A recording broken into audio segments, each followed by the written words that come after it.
Hi, this is Keith Furrow. Today I wanted to talk about the priorities of working in a room or being in a room. And we did a little video before that was some real basics, but this one I thought needed a little bit more details. Now, it's not really about the numbers. It's more about the actual relationships and say, well, how do I do it? In the last video, we talked about the actual relationships, but now we're going to say, okay, I'm there. I'll buy in that it's about relationships, not numbers. What do I do? That's the next step. Well, first thing is you got to walk up.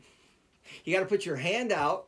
Now, different countries have different philosophies, and we're talking about America right now, and we're talking about, you walk up, learn how to handshake properly. One of the best ways I've ever seen is not this, lock in the thumb, make the handshake. That's how you get it. You put your hand like this, people can't do that. And so it's important. Okay, so you walk right up to them, look them in the eye, and shake their hand, and ask them their name. Look them in the eye and say, hi, I'm Keith Furrow. If they don't tell you the name, and you're still holding their hand. They're gonna tell you. Now, obviously, every situation's different. If you're not comfortable with that, you move on from that person. But it's important that you understand the process. Okay, what's the next step? The next step is to listen. It's not about you. I hate to say it, but it's just not. It's about them. And so what do you do afterwards? Well, you follow up with a card. Nice to meet you. If depending on what product they do or what potential relationship you might have, you can determine, should I take them to lunch? Should I build a relationship? Do I send them information? Depends on your business model, but it's important, okay? The next thing is build a relationship. The A stands for actual relationship, okay? It's important. Build an actual relationship and say, well, how do I do that? Well, you ask yourself, what can I do for this person? Maybe they're not somebody that perfect fit for your business model, or they don't want your product or don't like your product. Maybe they're your competition that does the same thing that you do. It's okay.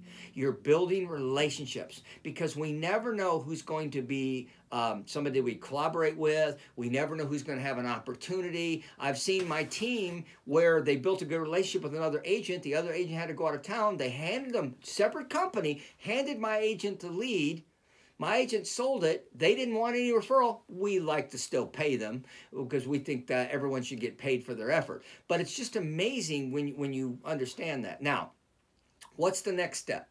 Okay, the next step is to find that, maybe you face in them, maybe you LinkedIn, your relationship on Facebook, LinkedIn, Instagram, build the relationship. But it only starts with people that you like or you resonate with.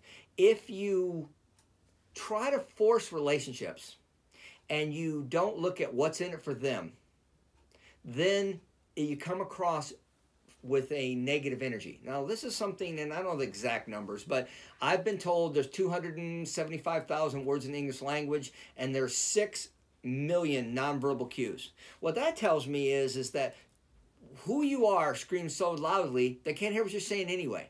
So the key is, look people in the eye that you can actually build a relationship and build the relationships. Relationships take time. They take trust.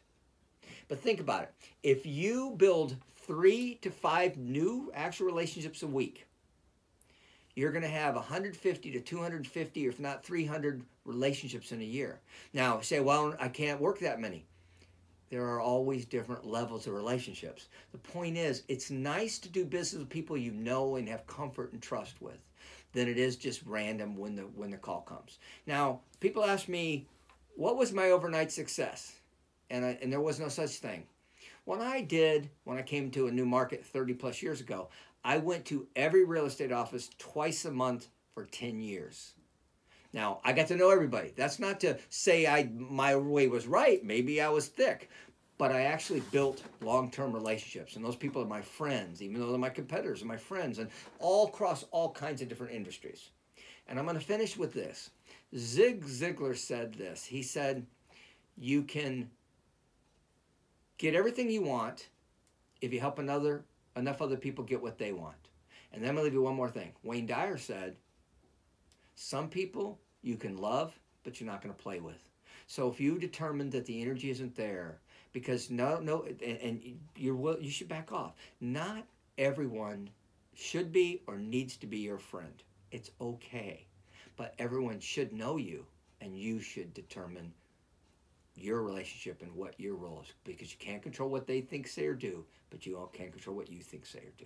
Anyway, Keith Furrow, Associates, have a great day.